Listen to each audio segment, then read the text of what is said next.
Certo, pessoal? Feliz quinta-feira. Queria voltar totalmente aos arquivos do JFK. Vamos falar um pouco sobre isso porque só começamos na quinta-feira passada. Vocês adoraram aquele episódio e desde então temos investigado mais. Mas vamos pausar um segundo porque, meu Deus, o drama da House of Habit, Jessica Reed Krause, isso escalou muito rápido. Eu não sei o que realmente aconteceu. Se você não está no Instagram, está rolando uma confusão enorme de vai e vem que ninguém esperava, que surgiria quando eu simplesmente respondi ao Substack dela sobre mim. Achei que fui bem equilibrada sobre isso. Eu não sei. Mas o mais importante aqui é discutir o mundo dos influenciadores em geral, porque o que acontece exatamente quando os influenciadores são influenciados por outra pessoa, por dinheiro, quem sabe? A gente deveria conversar sobre isso. Então vamos voltar direto ao assunto. Bem-vindo de volta ao Candace.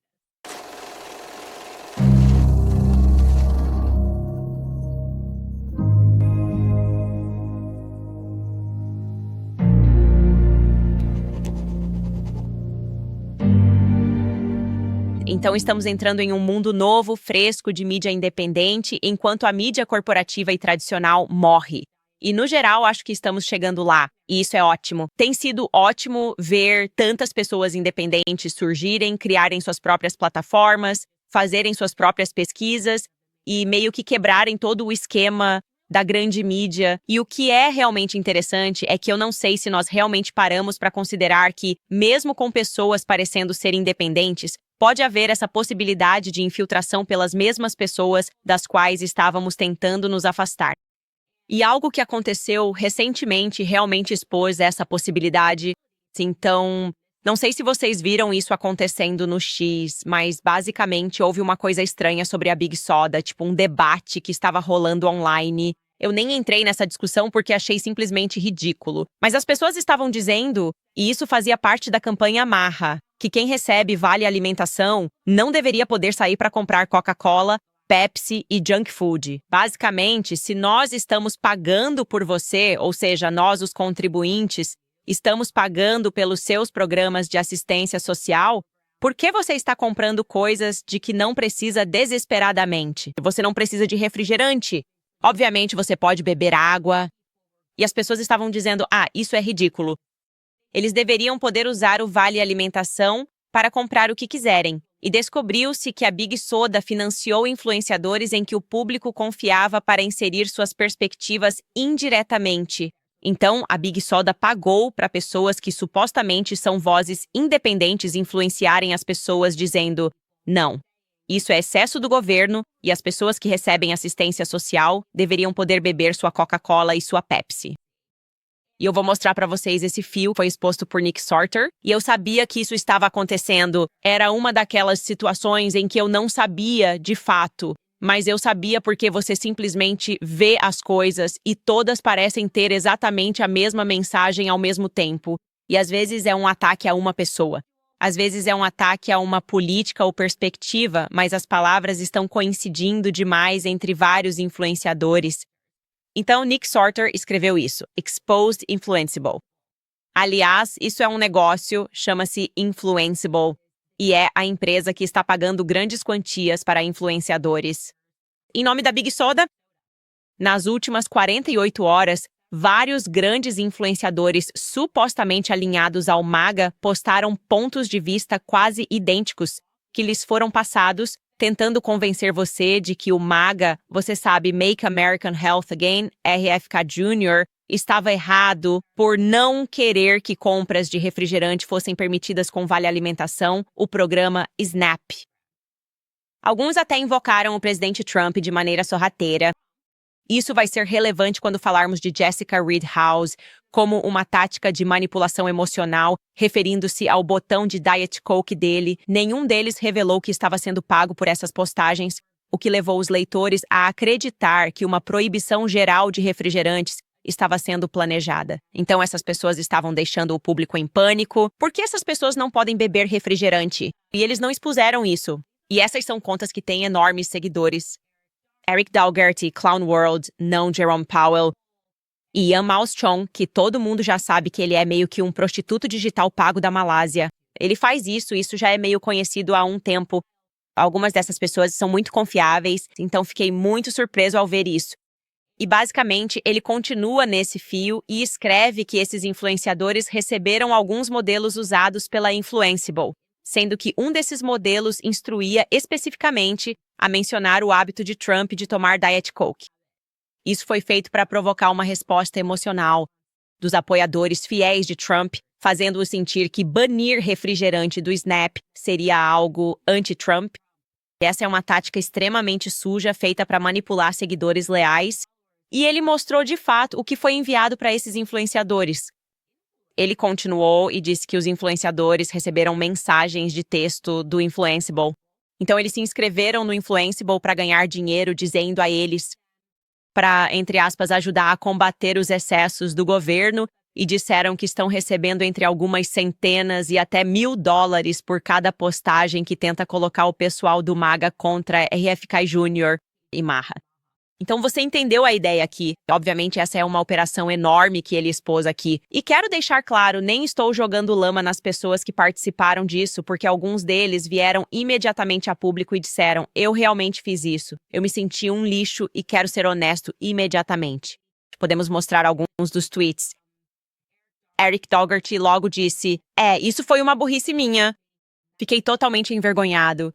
Falando sério, isso não vai acontecer de novo. Então ele disse algo como: sabe, usei meu capital social, o crédito social que eu tinha de uma forma que não foi legal, e obviamente isso abalou a confiança das pessoas nele, mas também mérito para ele por ter assumido imediatamente, ter admitido logo que foi pego.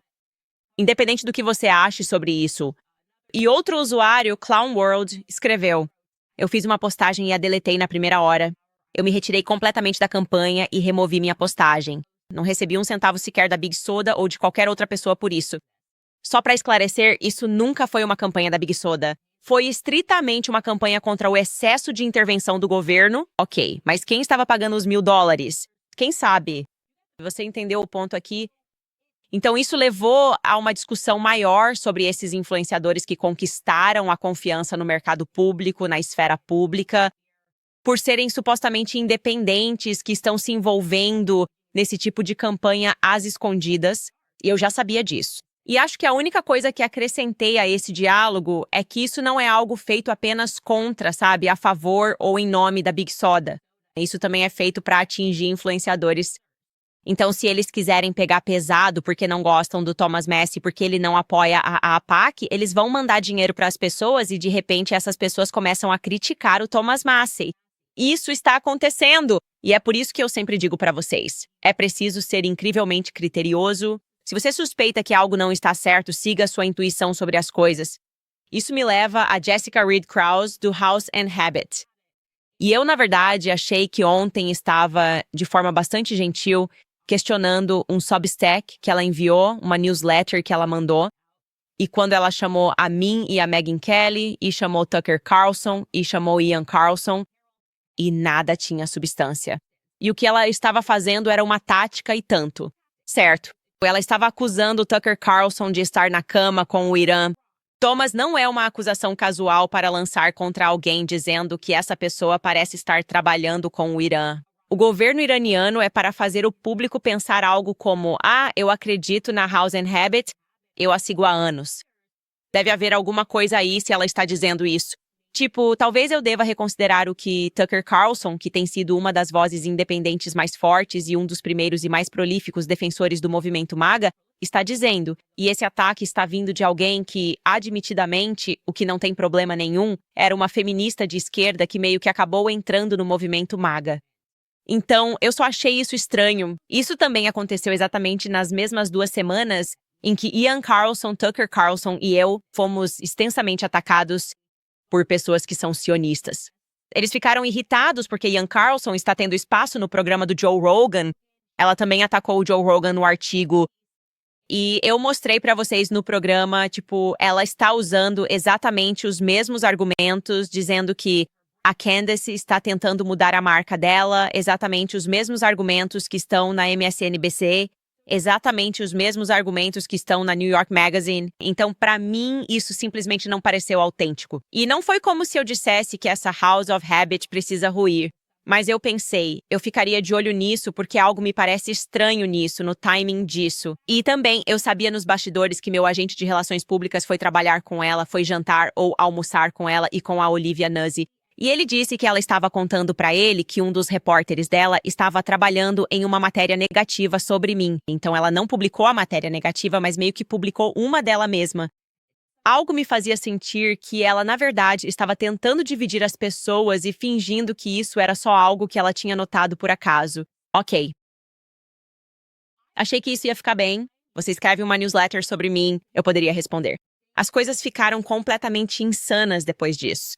Quando eu digo insanas, quero dizer que as mães detetives estavam na ponta da cadeira, debaixo dos secadores, no salão de unhas, no salão de cabeleireiro, falando sobre esse vai e vem que nunca precisou acontecer, porque eu não sei o que ela estava fazendo ontem à noite, mas provavelmente deveria ter desligado o celular. Mas eu só queria mostrar primeiro essa mãe detetive porque eu dei tanta risada vendo ela debaixo do secador enquanto falava sobre essa briga entre mim e House and Habit. Escuta só essa mãe. Ah, o drama, não é mesmo? Quero dizer, nossas mães, por exemplo, costumavam passar o tempo assistindo às suas novelas preferidas durante o dia na televisão, como a famosa Days of Our Lives. A gente só está aqui comendo balinhas do Three Joes e assistindo Real King to Soul e... coisa boa. Então ela me acusou. E essa é a Jessica Reed Krause, com quem eu nunca tive nenhum problema, nunca falei sobre ela. Eu literalmente não tenho nenhum problema com essa mulher. Então é por isso que tudo isso é tão aleatório. Mas depois que respondi ao boletim dela sobre mim, ela primeiro me acusou de arrumar briga com ela. Por drama e cliques, como se eu não estivesse literalmente respondendo ao boletim que ela enviou. Então, ela mudou de assunto ontem à noite e tentou impressionar todo mundo, dizendo que estava ocupada demais acompanhando Trump para sequer responder a qualquer coisa que estivesse acontecendo.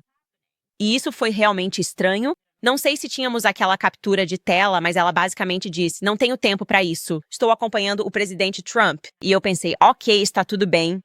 Mas, Thomas, é uma sensação estranha tentar impressionar as pessoas e fingir que você não se importa com o que está acontecendo enquanto escreve sobre o que está acontecendo.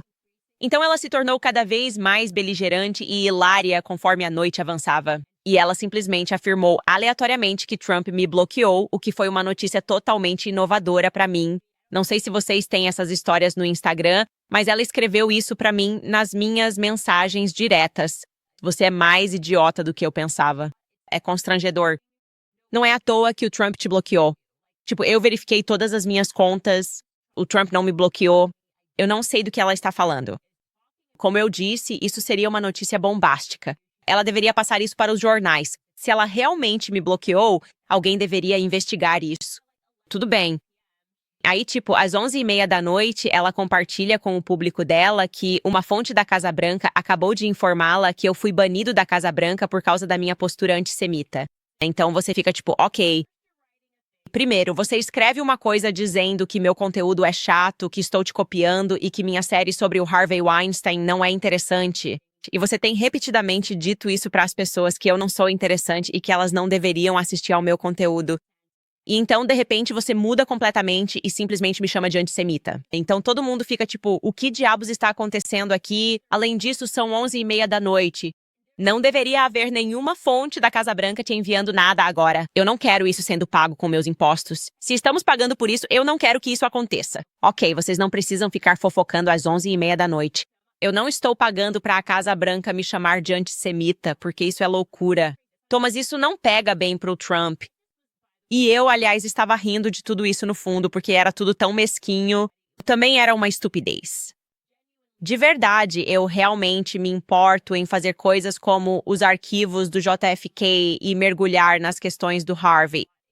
Eu simplesmente não me importo o suficiente para me envolver nessas briguinhas mesquinhas, ficar trocando ofensas e acusando as pessoas de tentar copiar sua marca. Eu literalmente não fazia ideia de quem ela era há alguns meses. Fico feliz que ela tenha uma plataforma. Toda pessoa deveria ter uma plataforma e poder abordar o que quiser. Então ela simplesmente me atacou pessoalmente.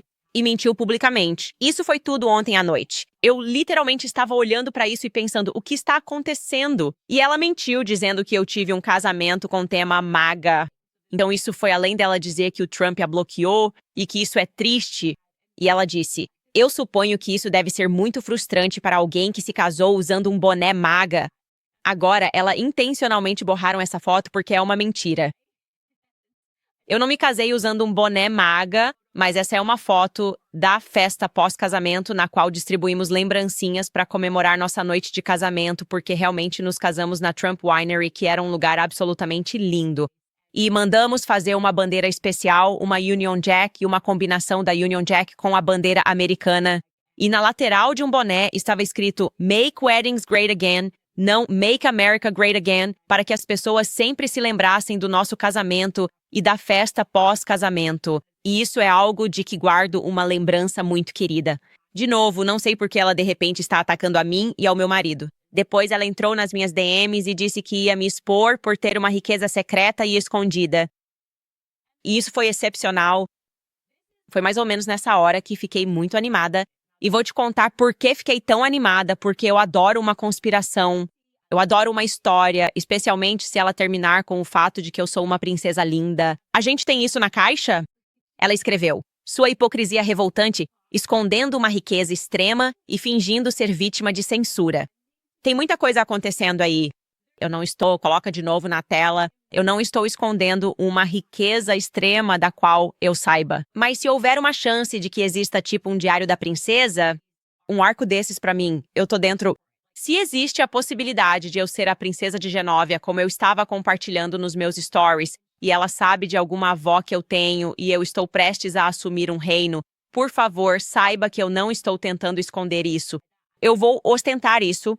Eu não quero que minha riqueza extrema fique escondida. Eu quero ostentar. E aí ela escreveu, é risível. Ninguém confia em você. Continue acompanhando o Harvey, o Tate e o Kanye. Ótima, ótima companhia. E eu só respondi, uau, legal.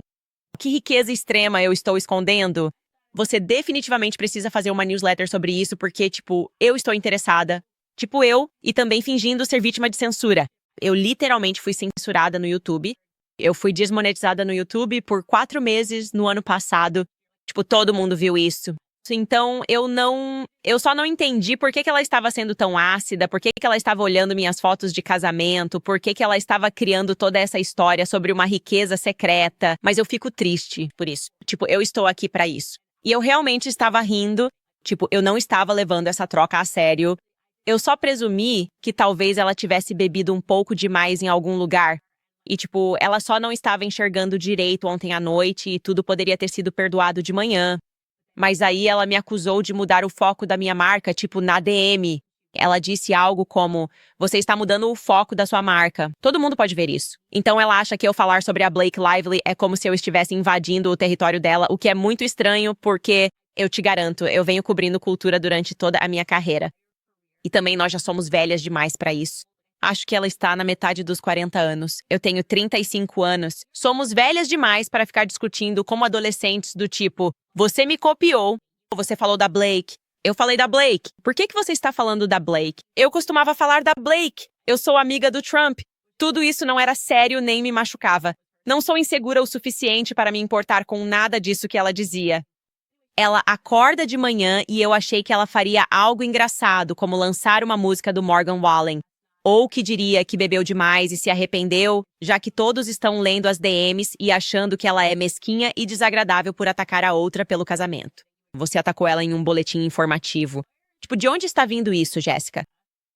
Você diz que saiu da esquerda e agora é conservadora, mas está se comportando um pouco, sabe, como uma garota maldosa.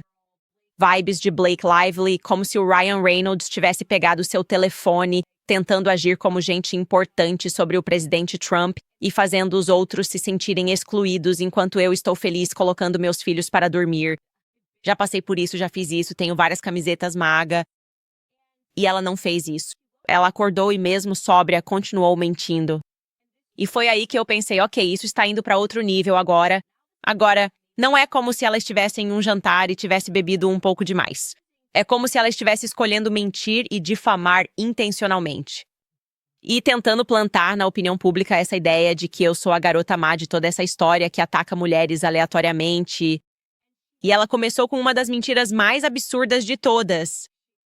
Ela literalmente inventou a mentira à la Blake Lively por omissão, fingindo que eu chamei Meghan McCain de clinicamente obesa sem qualquer contexto.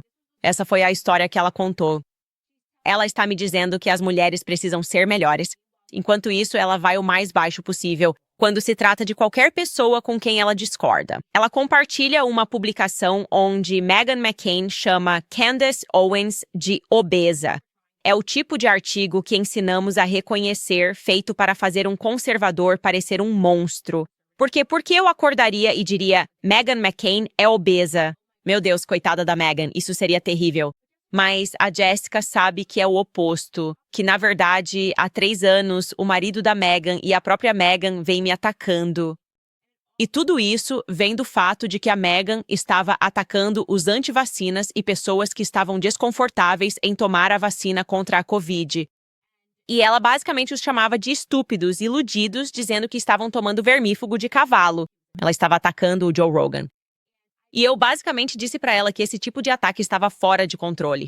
E as pessoas não deveriam seguir conselhos de saúde da Meghan McCain em vez do Joe Rogan. Isso é racional. Coisa a se dizer pra alguém que está fingindo que, de repente, sei lá, se transformou no professor de educação física universal só porque arregaçou a manga e tomou uma vacina, enquanto algumas pessoas dedicaram a vida inteira à saúde. Então ela escreveu isso no Twitter anos atrás. Não acredito que a Meghan ainda está por trás de tudo isso. Isso é 2021. Eu não sou médica, mas parece muito mais fácil e eficiente simplesmente tomar a vacina do que sangrar pelo ânus, tomar vermífugo de cavalo e ingerir outras 9.000 prescrições e coisas aleatórias da CVS e da Tree Joe's.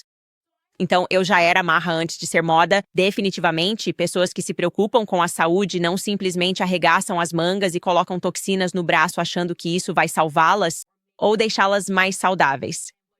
E o que Joe Rogan estava fazendo ao promover e incentivar essas conversas sobre alternativas para quando você pega Covid? Uma alternativa, aliás, era não ser clinicamente obeso. Ser saudável, obviamente, nós sabíamos que suas chances de ficar mais doente com qualquer coisa quando você é clinicamente obeso vão ser ampliadas se você estiver carregando esse peso extra, seja uma tosse, um resfriado ou Covid. E o marido dela estava se vangloriando de como ele me odeia há anos. E eu respondi pra ele e disse o seguinte: este é o marido dela, ele escreveu. Eu não entendo a defesa dela de jeito nenhum.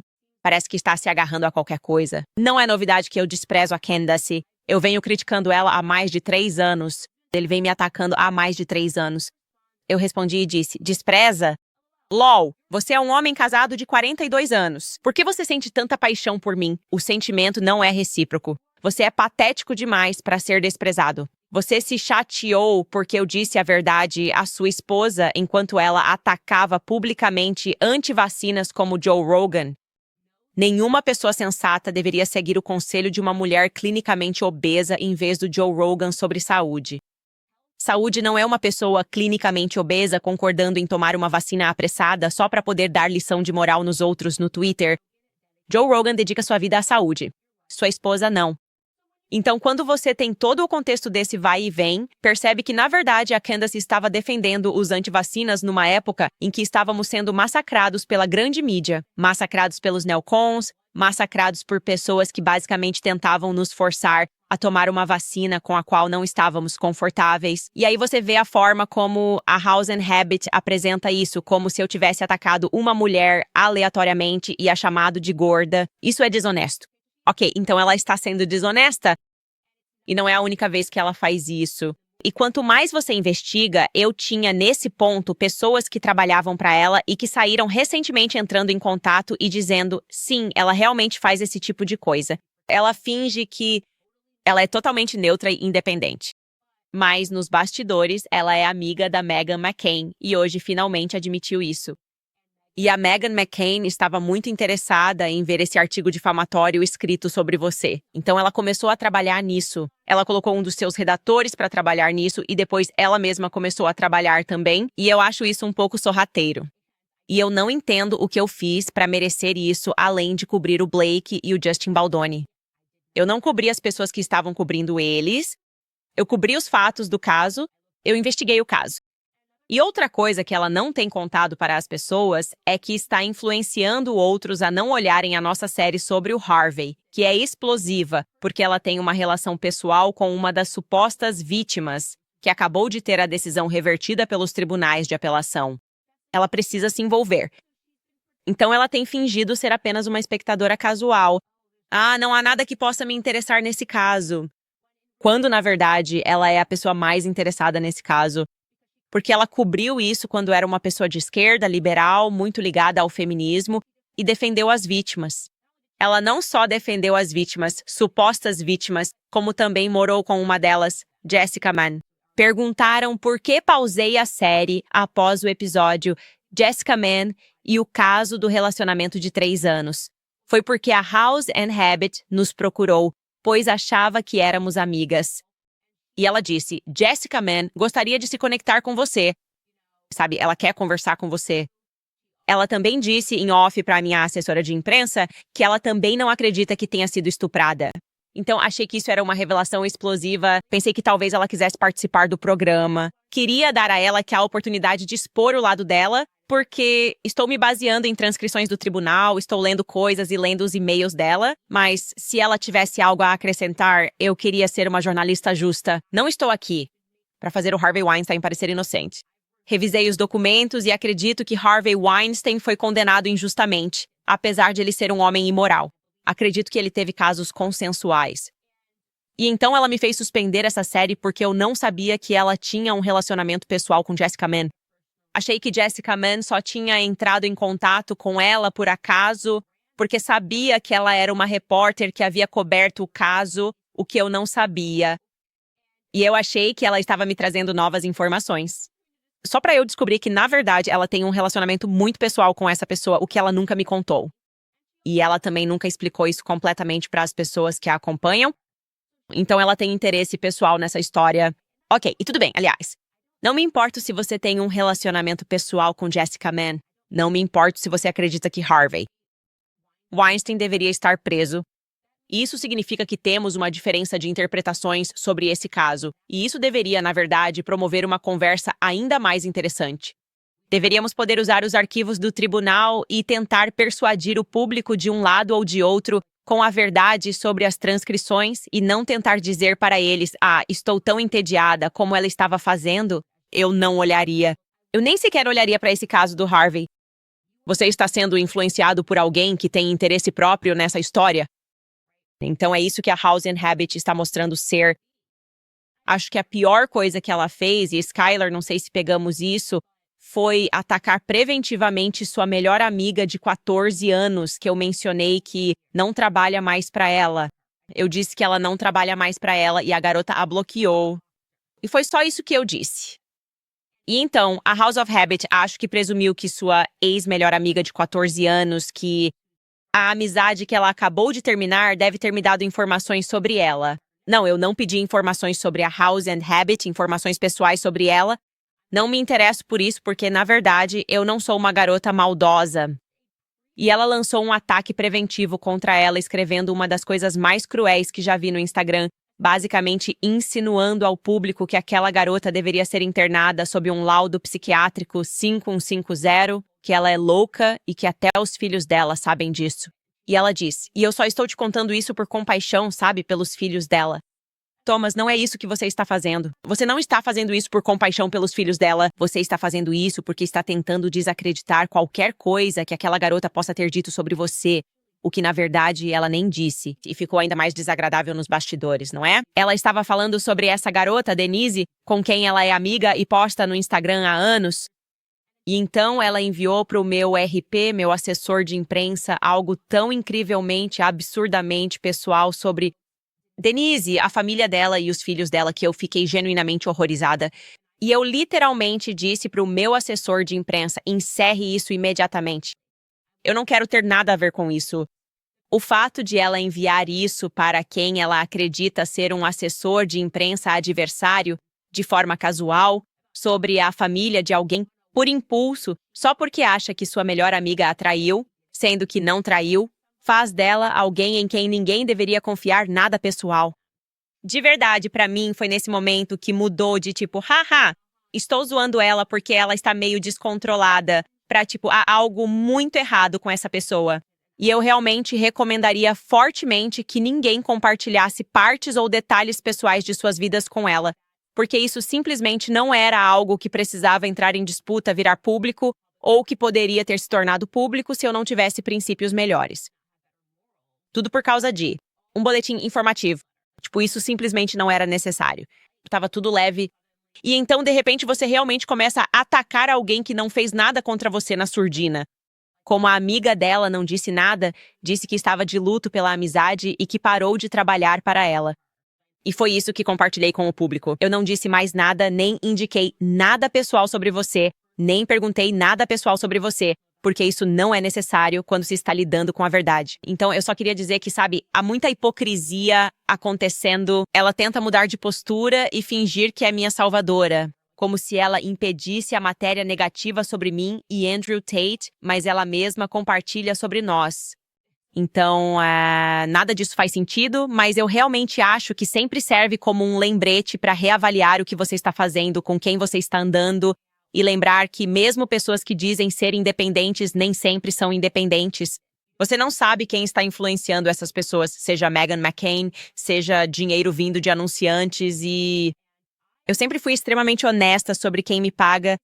Você sabe quem são meus anunciantes. Somos como Good Ranchers, Preborn. É isso que estamos fazendo. E não há dinheiro suspeito. E se eu tiver um conflito de interesse, eu sempre conto imediatamente porque acho que isso é mais fácil. Acho que é muito mais fácil dizer, olha, eu sou amiga de fulano. E por isso a minha opinião é influenciada. Ok, e eu não sinto que consigo analisar essa situação de forma imparcial, mas em relação ao Harvey Weinstein, ao Justin Baldoni e a Blake Lively, sinto que analisei todas essas situações de forma extremamente imparcial e acho que o público está percebendo isso à medida que passo por essas transcrições do tribunal. Mas estou realmente tentando permanecer totalmente focado nos fatos dessas questões, sem a histeria e as lágrimas dos movimentos e dos movimentos de justiça social que aparecem de vez em quando. Então desejo sorte à Casa do Hábito. Eu nunca disse a ninguém para deixar de segui-la. Eu entendo que ela está bloqueando todo mundo e nos acusando de não conseguirmos aceitar críticas. Bem, provando ao contrário. Mas não gostei da iniciativa contra isso. Achei que a amiga dela, Denise, foi uma das coisas mais desagradáveis que já vi na política. E era completamente desnecessário. Então ela perdeu meu voto de confiança. E não estou dizendo se vocês devem confiar nela ou não, mas apenas contando a vocês os fatos. Ok. E sim, ela também foi uma dessas influenciadoras que lançaram os binders do Epstein. Quando todos saíram e disseram, pegamos Epstein, mas não estou criticando essas pessoas, na verdade. Eu adoro Mike Cernovich. Ninguém trabalhou mais no caso Jeffrey Epstein do que ele pessoalmente. DC John sempre foi fantástico pra mim. Thomas Rogan. Liz também foi adorável. Só estou dizendo que essa era uma oportunidade em que as pessoas estavam atacando todas essas pessoas, e eu nunca mordi a isca de nada disso. E por isso tudo parecia muito estranho. Tudo isso parecia extremamente estranho. Vindo dela. E eu não sei o que ou quem exatamente está por trás disso, mas acho que vamos descobrir. Enfim, pessoal, deixa eu falar com vocês sobre a Preborn.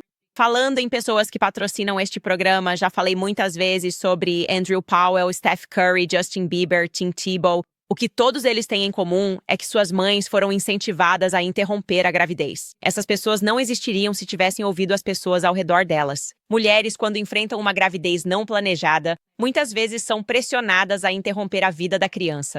E porque querem tomar a decisão certa, e às vezes acabam fazendo isso. Mas a sociedade e as pessoas ao redor dela dizem que o bebê não está vivo, então está tudo bem.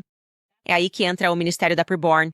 A Preborn e suas clínicas oferecem apoio às mães para escolherem a vida com ultrassom gratuito. Ao ouvir o batimento cardíaco do filho, a mãe tem o dobro de chances de escolher a vida. Se você é pró-vida, junte-se à Preborn para juntos ajudarmos essas mulheres a escolher a vida. Da maternidade pode transformar uma família e seu futuro. $28 pagam um ultrassom, 140 resgatam 5 bebês. Doe mensalmente e receba fotos das vidas que salvou. Para doar, diz que 250 libras e diga a palavra-chave bebê. Thomas Libra 250BB ou doe com segurança em preborn.com/Candace. thomaspreborn.com, Candace. Além disso, se você estiver se sentindo atolado em contas de cartão de crédito, empréstimos pessoais ou dívidas médicas. E se você sentir que seu dinheiro está rendendo mais difícil para seus credores do que para você, não precisa ser assim. E você pode mudar isso com o PDS Debit. A PDS Debit faz mais do que apenas ajudar você a gerenciar suas dívidas. Eles lhe dão poder para assumir o controle. A plataforma deles vai além dos números para entender sua situação financeira e criar um plano personalizado. Nada de soluções genéricas. Apenas um caminho claro para a liberdade financeira que se encaixa no seu estilo de vida. E aqui está a melhor parte. Não é exigida nenhuma pontuação mínima de crédito. Com crédito ruim ou razoável, eles ajudam você a economizar mais, quite suas dívidas mais rápido e coloque o dinheiro de volta na sua conta poupança. Começar é muito fácil. Basta acessar pdsdebit.com Candace para concluir sua avaliação gratuita de dívida e ver quais opções estão disponíveis para você. Cada dia que você espera, você ganha dinheiro. Então comece sua análise de dívida gratuita em apenas 30 segundos em pdsdebit.com Candace. Perdão, Polícia Thomas. Desculpe, pdsdebit.com Candace. pdsdebit.com/Candace. Retome o controle, pdsdebit.com ou Candace. Certo, agora quero voltar a essa questão do JFK.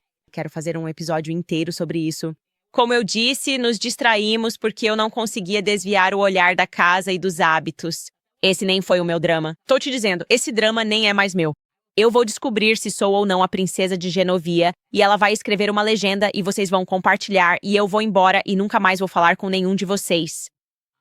Porque é isso que significa quando você descobre que é uma princesa de um reino. Você não precisa mais lidar com coisas na internet, ok? E não estou mais fazendo bagunça com meus amigos. Vou ficar toda chique, cantando músicas com a Julie Andrew. E eu vou ser a contralto e ela vai ser a soprano. Mas onde eu parei com vocês, o que foi engraçado, porque na verdade nem chegamos aos arquivos do JFK. Era só um artigo de explodir a cabeça. E foi louco pra mim quando os arquivos do JFK foram liberados e tinha gente tentando te influenciar, tipo, pra não olhar os arquivos. E o estranho sobre essa coisa do JFK é que, tipo, todo mundo meio que sabe quem fez isso. Tipo, todo mundo sabe quem fez isso. Todos nós sabemos quem fez isso e todos nós sabemos porque não podemos saber quem fez isso. Tipo, saber oficialmente quem fez isso. Só estou dizendo. A gente meio que sabe quem fez isso. A gente sabe. Ok. Mas é louco. Eu não sei. E aí a gente simplesmente não pode falar. E é estranho. Está ficando estranho. Tá ficando estranho por aí. E então eu estava contando para vocês sobre esse artigo que eu encontrei, que era insano, do John Loftus, que estava escrevendo para a revista AMI. É literalmente uma revista judaica ortodoxa. Você não pode chamar isso de antissemita. Esse cara trabalhava para o governo, teve que escrever esse livro, The Weinstein Tree, que alguém me enviou, aliás, em PDF. Eu não consegui começar a ler. Eu queria ler essa semana, mas obviamente fiquei muito doente por 2 dias. Vou entrar no assunto porque eles não querem que ninguém tenha esse livro. Recebi um e-mail de alguém dizendo que comprou o livro e depois descobriu que ele foi cancelado e que não tem permissão para adquiri-lo. Então este livro está sendo escondido. E o cara que escreveu esse artigo disse, a CIA não quer que esse seja lido, mesmo que tenhamos fingido que era ficção. E ele recebeu a visita do senhor Reuven Shiloha. Eu chamo de Shiloha. Poderia ser Shiloha. Quem sabe? É um sobrenome falso. Thomas é o mais importante. Esse é o cara que era o responsável por tudo antes de Israel se tornar um estado e depois estabeleceu o que se tornaria o Mossad.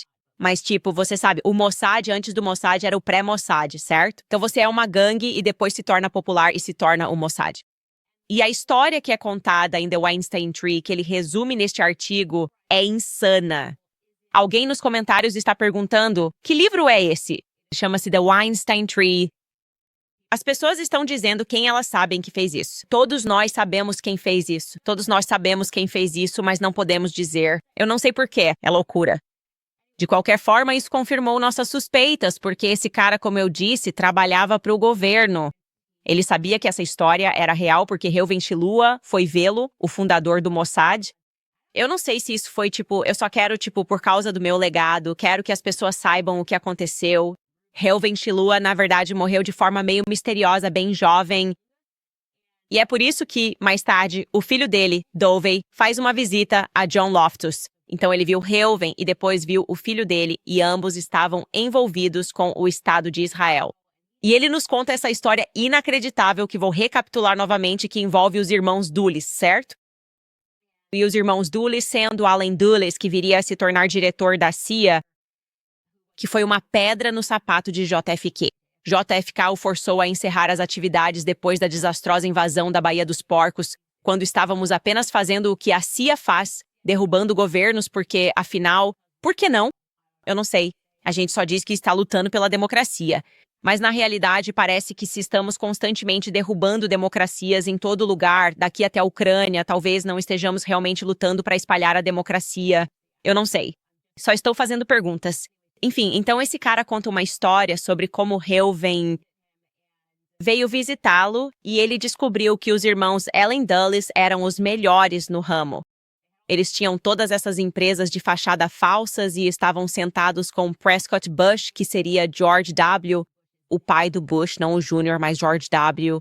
O pai do Bush, Prescott Bush, estava no conselho de todas essas empresas de fachada para esconder o fato de que eles estavam vendendo petróleo para Hitler. Tipo, isso é... A família Rockefeller queria esconder o fato de que estava vendendo petróleo para Hitler, né? Então você tem o Nelson Rockefeller envolvido nisso. Você tem os irmãos Dulles envolvidos nisso. E você tem a notória, óbvia Eleanor, que é irmã deles e se torna uma figura realmente grande e inesperada nessa história. E a história diz que Ellen, que ele mencionou brevemente, Ellen se casou com um judeu. Esse judeu cometeu suicídio.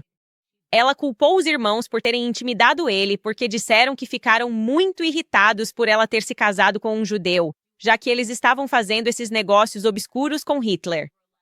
Então eles estavam tipo, vamos lá, torcendo para que a Alemanha vencesse. E ela estava simplesmente atrapalhando o esquema deles. É tipo, não, você não pode estar casada com um judeu agora. É tipo, isso simplesmente não é bom para o nosso esquema. E que ele foi tão horrivelmente intimidado por eles que ela os culpou pelo suicídio dele. Então eu fui investigar mais a fundo só essa parte porque isso me interessou. E a história era suspeita. Tentar investigar a história do suicídio era suspeito principalmente porque era extremamente difícil encontrar qualquer informação sobre isso. Parecia que isso deveria estar facilmente disponível na Wikipédia. Mas agora que a gente sabe, né, a Wikipédia anda fazendo umas coisas lá, e eu fiquei tipo, isso parece estranho. De qualquer forma, consegui encontrar isso em um site judaico. Basicamente, Eleanor Dulles, a história mais profunda aqui é que Eleanor Dulles estava em Paris quando conheceu e se apaixonou por um homem judeu chamado David Blondin. E ela se apaixonou por ele enquanto pesquisava sobre o franco-francês para seu doutorado em economia. Então ela estava fazendo uma pesquisa no exterior, em Paris, e ele também estava em Paris pesquisando o francês vernáculo dos judeus medievais. Ok. Eles se casaram em um serviço civil e depois, mais tarde, em um serviço mais formal, conduzido pelo cunhado pastor dela. Eu descreveria David Blondin como alguém que estava pesquisando e lutando para encontrar informações suficientes. Eu o descreveria naquela época como um judeu de pensamento bastante moderno. E o que quero dizer com isso é que ele realmente não acreditava na ideia de tribalismo judaico. Ele não acreditava, obviamente, que judeus deveriam se casar apenas dentro de sua própria raça. E uma das coisas que meio que fica de fora é que Eleanor deu declarações dizendo o quanto ficou chocada com o suicídio dele. Eles ficaram casados por 2 anos, e então ele, Olivia Plath, literalmente enfia a cabeça em uma torradeira e se mata com monóxido de carbono. Ele literalmente se gaseifica até a morte. E isso foi meio aleatório. E eu não sei, tipo, será que ele foi assassinado? Eu não saberia dizer.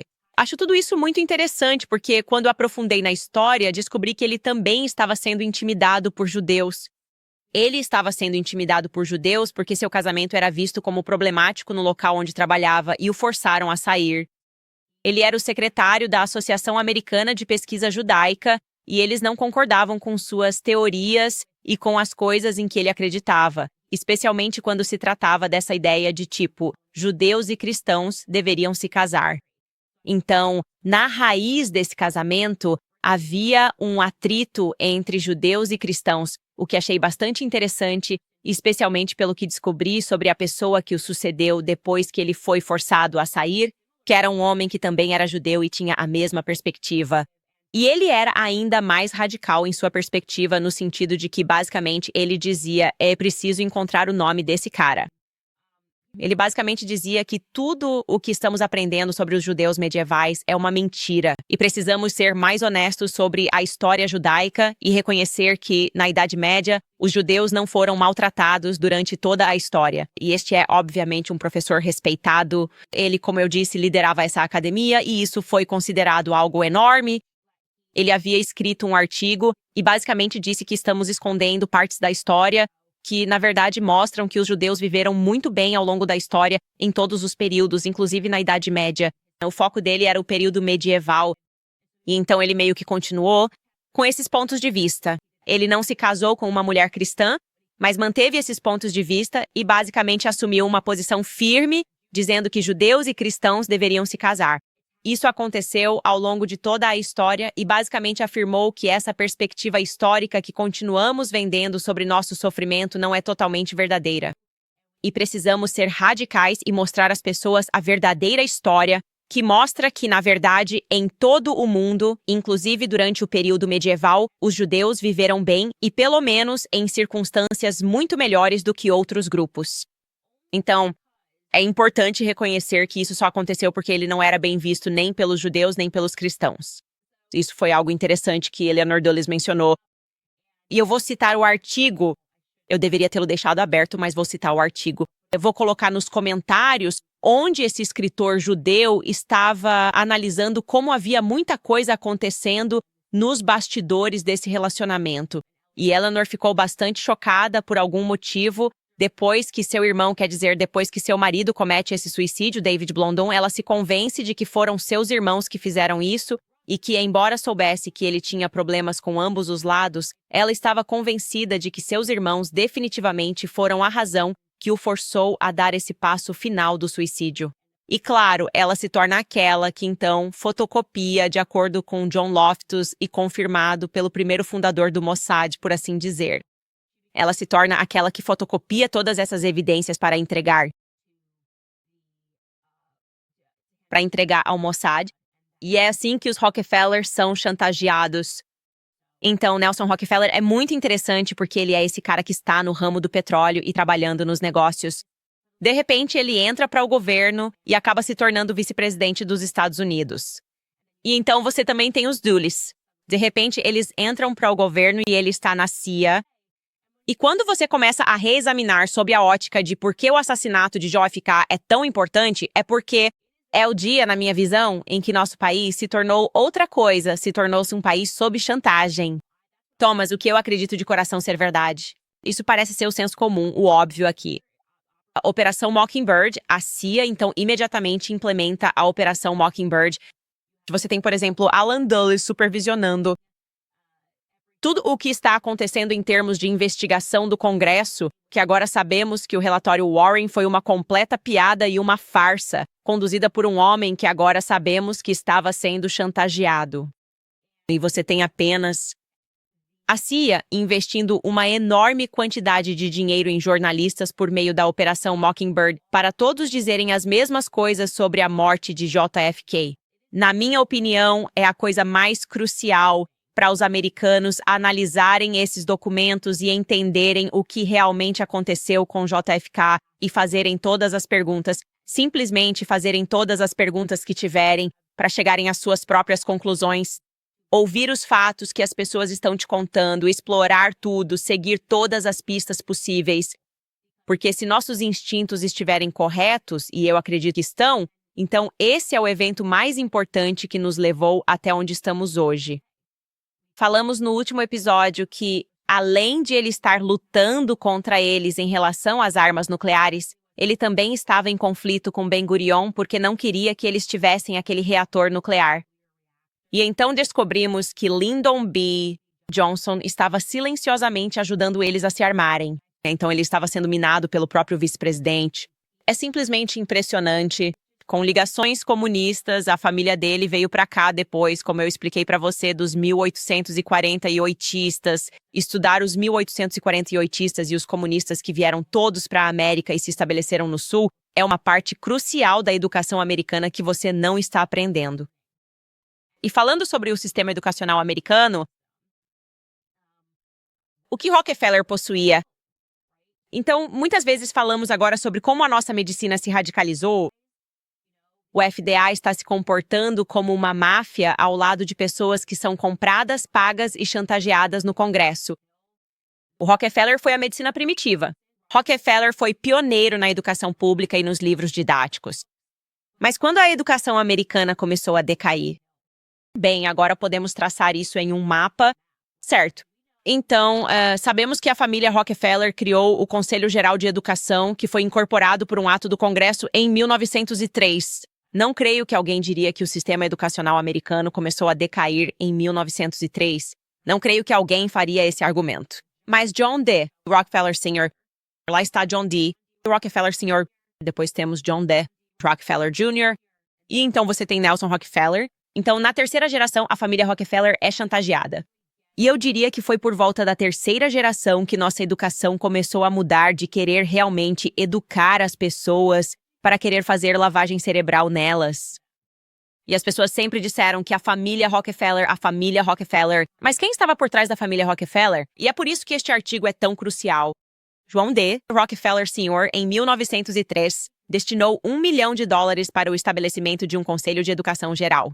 E então as contribuições cresceram, mas ele estava realmente tentando prejudicar os americanos? Ou ele estava, na verdade, interessado em tentar ajudar a educar os americanos? Thomas, o que precisamos começar a reexplorar sob a ótica de reconhecer que, com o tempo, sua linhagem foi chantageada e eles deixaram de trabalhar para o povo americano. Na minha visão, acredito que este artigo mostra que eles estavam trabalhando para Israel. E isso meio que explica muitas das perspectivas que eu não sabia porque tinha enquanto crescia. E eu já falei muito sobre isso no programa e senti muita vergonha. E eu não deveria sentir tanta vergonha porque todos nós fazemos parte do sistema de educação pública e eles decidem o que está nos nossos livros didáticos. E nós podemos olhar para os nossos livros didáticos e ver quem os imprime. E você sabe quais mãos estão envolvidas e quem é dono de todas essas editoras. Vamos nos aprofundar mais nisso quando começarmos a analisar tudo isso. Mas senti muita vergonha ao perceber o quão rápido me tornei uma marionete e acreditei em toda essa lavagem cerebral e no ódio que eu tinha, que já expressei porque sinto que consegui sair dessa teia, como se eu tivesse esse ódio natural enraizado contra muçulmanos. Isso é louco porque não deveria ter ódio por nenhum grupo naturalmente enraizado em mim.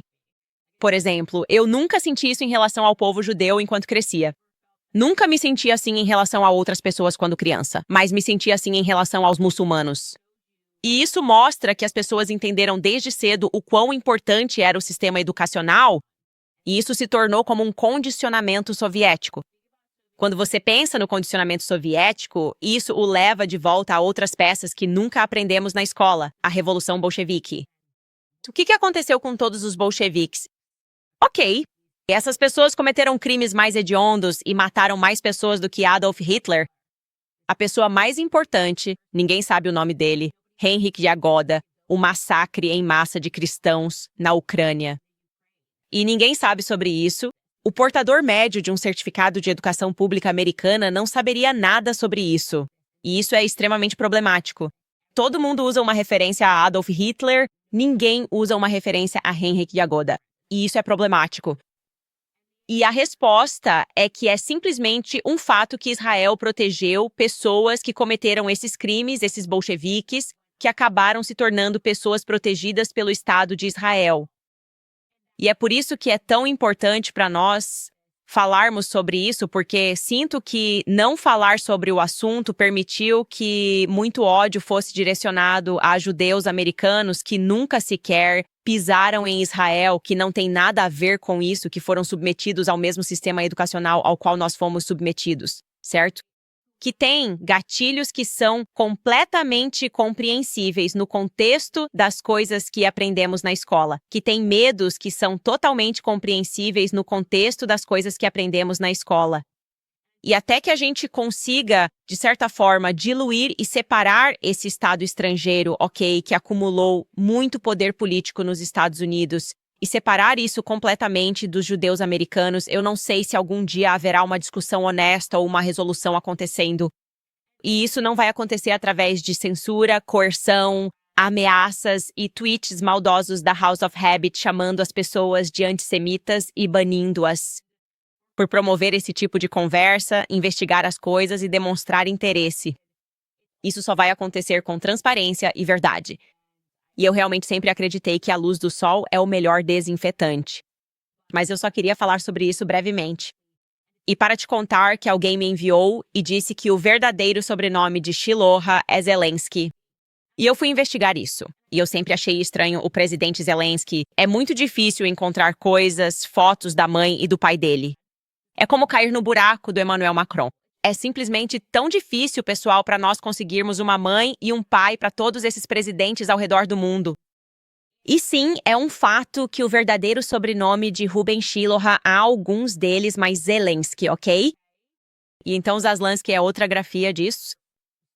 E eu acho isso incrivelmente interessante porque diz na página dele, na Wikipédia, o pai dele era um grande rabino.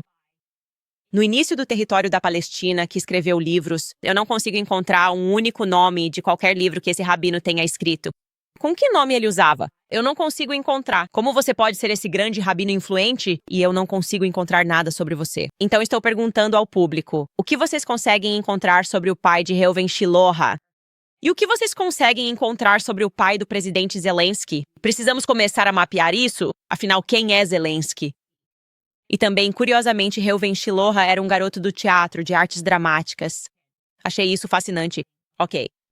Ele foi treinado em teatro dramático porque achavam que isso ajudaria em suas ambições políticas. E então ele foi trabalhar disfarçado no Oriente Médio, fingindo ser apenas um professor de hebraico. Mas ele fazia parte desse movimento inicial do Mossad enquanto eles estavam se preparando, levando aquele desejo de estabelecer Israel como um Estado. E quanto mais eu lia sobre ele e o Mossad e o que eles estavam fazendo naquela região, quanto mais sinto que muitas escamas estão caindo dos meus olhos. E então eu acho isso interessante. Pode ser que Zelensky fosse apenas um nome muito popular na Lituânia? Claro. Mas eu gostaria de encerrar esse assunto descobrindo quem são seus irmãos e quem é seu pai. Acho que isso deve ser bem fácil de encontrar. Não só, tipo, aqui está uma menção honrosa ao pai do presidente Zelensky, mas também, sim, vamos puxar isso aqui. Você tem e Reuven, sobrenome totalmente inventado, nascido Zaslansky. Mas também você poderia puxar por um segundo, tipo, o presidente Zelensky. Sim, então esse rabino, na verdade, fique aqui, o rabino Macron Itzhak Zaslansky, que é natural da Lituânia, um dos rabinos de Jerusalém, estudou nesta escola, na cidade. É uma daquelas situações em que você acha que está recebendo muita informação e aí você vai atrás e tenta encontrar qualquer coisa sobre esse cara que supostamente era esse grande rabino casado com Sara e teria sido um dos primeiros colonos e você simplesmente cai em um buraco, sabe? Você simplesmente cai em um buraco. E então você percebe que o filho dele também mudou de nome. E tem muita coisa acontecendo nessa comunidade de inteligência que me faz questionar as coisas, sabe? Então eu gostaria de saber um pouco mais. E eu adoraria que vocês tentassem nos ajudar a encontrar essas coisas. Também queria acrescentar mais algumas curiosidades sobre por que o fato de o Rockefeller estar sendo chantageado é incrivelmente importante. Eles também foram as pessoas que criaram o Departamento de Saúde, Educação e Bem-Estar. Nelson Rockefeller fez isso quando entrou para o governo. Ok, isso teria acontecido depois da chantagem em novembro de 1952. Desculpe, isso teria sido quando o presidente eleito Dwight D. Eisenhower pediu para que Nelson servisse como presidente do Comitê Consultivo Presidencial de Mobilização do Governo. Como presidente, uma das coisas que eles conseguiram foi o estabelecimento do Departamento de Denise, o Departamento de Agricultura e também o Escritório de Mobilização de Denise. Então, essa proliferação do governo e perceber que você tinha Nelson Rockefeller, que tinha essas influências e que depois foi chantageado nos anos 60, é crucial. Não foi nos anos 60. Ele teria sido chantageado se foi assim que Israel se tornou um Estado. Então, 1948, E entender que ele foi chantageado antes disso, antes de se envolver em tudo isso, torna-se crucial. E então chegamos a Dwight D. Eisenhower, então, nos alertando de que existe esse tipo de complexo militar industrial, uma espécie de fantasma operando nos bastidores. Tudo isso é extremamente importante. E sim, precisamos ser capazes de pensar enquanto ainda nos é permitido pensar sobre essas coisas, como eu sempre digo. E esse é basicamente o meu interesse nos arquivos do JFK. Vamos continuar com isso. Alguém está nos comentários dizendo: você deveria trazer o Ian Carlson. Sim, eu absolutamente adoro. Eu adorei o episódio entre ele e o Joe Rogan. Ao contrário do que a House and Habit achou, eu achei realmente empolgante ouvir as pessoas pensarem e falarem e não chegarem, sabe, a conclusões perfeitas no final, mas pelo menos sentirem confiança para fazer perguntas e perceber que algumas coisas estão erradas e realmente equivocadas. Principalmente o sistema educacional e tudo que nos disseram sobre tudo. Estamos saindo de um extremo gaslighting do governo e da mídia. E eu pretendo aproveitar essa oportunidade e pensar enquanto ainda temos permissão para isso. A Tax Network USA lembra: o IRS, a maior agência de cobrança do mundo, está mais agressivo que nunca com a aproximação de 15 de abril. Se você deve impostos atrasados ou tem declarações não entregues, esperar não é uma opção. Quanto mais você espera, pior fica. Ignorar problemas fiscais é o pior erro. Agir agora é a decisão mais inteligente, mas nunca contate o IRS sozinho. Deixe a Tax Network USA cuidar disso. Nem toda empresa de resolução fiscal é igual. A Tax Network USA tem uma linha direta com o IRS e sabe exatamente com quais agentes lidar. Os advogados e negociadores da Tax Network USA já resolveram mais de $1 bilhão em dívidas fiscais, para devedores de 10 mil a 10 milhões. Para uma consulta gratuita, ligue para 1-800-958-1000 ou visite tenusa.com. Candace. Thomas visita tenusa.com. Candace. Muitos americanos estão usando cartões de crédito para despesas diárias. Para proprietários, o financiamento americano é uma opção, com as taxas de juros na casa dos 5%. Thomas. É quase um quarto da taxa média de cartão de crédito. A American Financing ajuda proprietários a economizar $800 por mês, usando o valor do imóvel para quitar dívidas de juros altos.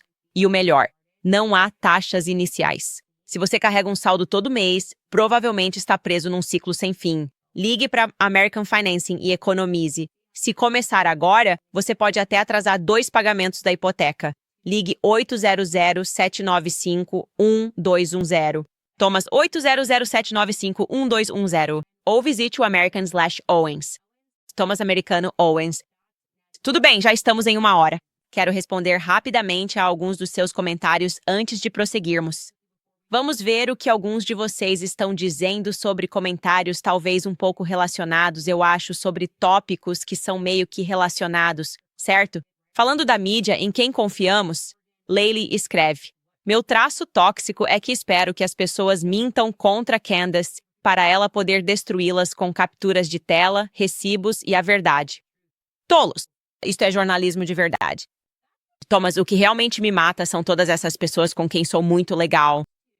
Então parece tão mesquinho pra mim que eles tomem esses caminhos e me ataquem. E eu simplesmente penso, por quê? Aliás, é por isso que só saio com meus filhos pequenos. Já estou farto de política há muito tempo e você vê isso acontecer repetidamente. Como se as pessoas estivessem lutando porque, sabe, tipo, lar é onde está o seu coração. Não é na Casa Branca. Não é seguindo o Trump. É com seus filhos. É com seu marido. Esses são os melhores dias da minha vida agora, sabe? Então tudo isso pareceu muito mesquinho e muito estranho, e eu não sei. Acho que mais coisas vão aparecer. Muita coisa está vindo à tona agora, mas definitivamente soou estranho para o público, porque foi estranho e desnecessário. Zaide escreve: Jessica Reed Krause, sabemos que você está doente com vírus mentais. Candace, estou sempre do seu lado. Sinceramente, eu ria disso ontem à noite, não estava estressada, só pensava que era uma loucura. E eu realmente achei que ela fosse acordar e dizer, sabe de uma coisa? Uma taça de vinho a mais e todo mundo vai rir. E que ela faria algumas piadas e diria, isso foi estúpido. Desculpa, vamos voltar ao programa. Mas ela meio que continuou se afundando ainda mais e foi ficando cada vez mais desagradável. E simplesmente não era necessário. Alexandra pergunta quais laços dela com Ghislaine e Jeffrey. Cutucou o urso errado. Era do movimento Libertem Ghislaine Maxwell. É irônico ela vir atrás de mim por eu ter investigado o caso de Andrew Tate na Romênia e dito que não havia provas para um julgamento. 1 ano depois, os tribunais romenos concordaram, dizendo não haver provas suficientes e devolveram o caso. Então, não sei qual o meu crime, além de ler documentos judiciais, o que todos têm direito de fazer. E sobre o assunto, a série sobre o Harvey, sim, é melhor você começar a assistir, porque se ela está começando tudo isso por causa da Jessica Mann, provavelmente vale a pena conferir a série para ver o que ela não queria que você visse. Porque se ela defendeu aquela garota, eu não sei. Eu não olhei para as reportagens anteriores dela porque, na verdade, não estou copiando ela. E alguém entrou em contato comigo sobre o caso Harvey. Mas isso é algo que eu não considero a Jessica Mann uma pessoa honesta. Alan Pichardo escreve: House and Habit diz que ela tem tendências escorpianas, demoníacas. Ela está apenas se manifestando agora, e nós repreendemos isso em nome judaico. Sim, além disso, alguns de vocês me disseram que ela se chama Olivia Nuzifat. Agora elas são amigas e ela fez toda essa pilha de assinantes onde ela simplesmente ligava para ela. Ossos grandes e gordo. E isso era bom, eu acho, na pilha de subs dela. E então, ela tentou fingir que eu ataquei aleatoriamente a Meghan McCain, que ainda está abalada por causa de um tweet que eu mandei para ela e o marido dela nunca superaram. Eu não vou voltar atrás. Eu realmente acho que as pessoas deveriam ouvir os conselhos do Joe Rogan em vez de ouvir os conselhos da Meghan McCain sobre como eu não acho que tomar uma vacina deva te tornar uma pessoa que pode criticar quem está explorando outras opções de saúde. Como eu disse, eu era marra antes de ser legal. Tipo, sabe, eu definitivamente era marra antes de ser legal ou relevante. Abigail escreve: Eu não sei como você aguenta isso. Ser atacada por crianças petulantes sem parar durante anos. Eu já teria perdido a cabeça há muito tempo. Ninguém tem a pele mais grossa. Opiniões sobre o escândalo das mensagens de texto do Pete Hegseth. Aquilo foi constrangedor. Não tem outra forma de dizer. Foi constrangedor? Se tivesse acontecido do lado do Biden, todos nós estaríamos zombando disso. E sim, é simplesmente totalmente insano. Obviamente, se alguém fizesse isso no escritório, você teria que ter conferido isso 1 milhão de vezes para ver quem estava naquele grupo. E agora eles estão um pouco envergonhados e precisam lidar com isso, encarar e dizer isso foi um grande erro, nós lamentamos. Sabe, errar é humano. Então é tipo, meu Deus, Pete Hegseth Não, aliás, posso te dizer, porque eu conheço pessoalmente, Pete Hegseth sempre foi excepcional comigo, ele sempre foi muito gentil e eu realmente desejo o melhor para ele. E sabe, é complicado quando essas coisas acontecem porque as pessoas que te odeiam adoram isso. E você se sente envergonhado com isso e não te faz sentir bem. Então é só isso que eu realmente tenho a dizer sobre isso. Cis Halliday diz: Candace será lembrada como uma das melhores jornalistas independentes do nosso tempo. E deixa eu te falar, se alguém começar a me pagar, tipo o Irã ou o Catar, você vai ser o primeiro a saber por aqui. Tipo, eu vou ler um anúncio e falar, isso é do Catar. Tipo, se a Jéssica descobrir que eu sou uma realeza do Catar, eu vou sair correndo atrás do meu dinheiro do petróleo. Tipo, é ridículo o quanto eu sairia fora. E pelo menos vocês sabem que eu sou 100% verdadeira, porque eles nunca me procuraram. Se eles tivessem me procurado e quisessem fechar um acordo, tipo, por que eu não deveria ser uma princesa? Por que eu não posso ser a princesa Jasmine? Por que todo mundo está pegando no pé do Alan? É uma loucura, esse lance de Oriente Médio estranho, americano bom e árabe ruim está ficando cansativo porque fazemos negócios lá, como o Jared Kushner. Ele está comandando uma firma de private equity no Oriente Médio. E basicamente é essa coisa estranha que eles estão tentando criar. Thomas não é real ao fingir que seria totalmente absurdo se alguém fizesse um negócio com um catariano, com os cataris ou com os iranianos ou algo assim. Eu não entendo isso. Eu não entendo porque fui acusado dessas coisas. Isso é 1000% mentira. E os ataques ao Tucker têm sido especialmente cruéis ultimamente. E eu não acho que sejam autênticos, acho que são financiados. E vou deixar por isso mesmo. Ok, lembrando vocês, eu não sabia que estava esgotado quando, eu promovi isso, obviamente, ontem. Agora está de volta ao estoque nosso produto antifeminista, porque eu sou antifeminista desde antes de ser moda. Eu sou marra desde antes de ser moda. E nosso merchandising antifeminista está de volta ao site. E esse boné é incrível. E essa caneca também. E eu vou continuar de olho na Jessica Mann. Então, feministas, estou indo atrás de vocês. Estou indo atrás de vocês rapidamente. E a gente se vê amanhã.